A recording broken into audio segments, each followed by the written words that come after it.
hello everyone आज specialist mini blog এটা ৰাতিপুৱাই লৈ আহিলো দেই এয়া মা আৰু মই কলেনো গৈ আছো আপোনালোকে চাই থাকিবচোন আৰু এয়া ওলোৱা সময় ডকৰ আমাৰ ৰাস্তা বৰ ধুনীয়া সেউজীয়া গছ-গছনিৰে ভৰা দেই বেছিয়ে ভাল লাগে নকা সেউজীয়া দেখিলে লগতে আকৌ তিনিআলিত কৃষ্ণচূড়া গছ এজোপা দেখিলো বহুত বেছি ভাল লাগিলে মই কেমেৰাৰে ধুনীয়াকৈ হাসি থলো আৰু আপোনালোকে কোনে কোনে কৃষ্ণচূড়া গছ ভাল পায় কবচোন আৰু এয়া মায়ে দেখিছে নহয় বৰ লাজ কৰে তথাপিও মই উঠাই দিছো আমি গৈ আছো ৰিক্সাত আৰু ফাইনালি এয়া দলৰ সন্মুখ পালোগে বহুত বেছি ভাল লাগিছে দেই দেখি আৰু ইয়াৰ ৰাস্তাৰ কাকতে আইতা এগৰাকী বৰ ধুনীয়াকৈ চাকি বিকি আছিল তাৰ পৰাই লৈ ললো আৰু চাকি এয়া দেখিছে নহয় আৰু এই গেটৰ মুখলৈ সোমামগে আৰু চাই থাকিব আপোনালোকে এয়া ফাইনালি গেটৰ মুখ পালোগে সেৱা কৰি ধুনীয়াকৈ আহি এয়া ককাই আকৌ ৰছী বান্ধিলে বহুত বেছি ভাল লাগিলে আৰু বাহিৰৰ পৰিৱেশটো আপোনালোকক দেখাই দিছো সব ইমান বেছি ভাল লাগিছে আৰু যিহেতু আজি সপ্তাহৰ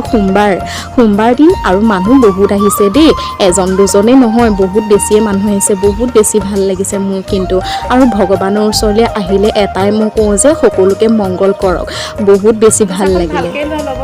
তাতে আকৌ দেখিছে নহয় মায়ে নাজানে আকৌ মই যে লুকাই ভিডিঅ' কৰি আছো বুলি দেখিছেনে এয়া চকচোন বৰ ধুনীয়া মই ক্লিপ এটা হাসি থলো এয়া যাতে থাকি যাব আৰু ইয়াত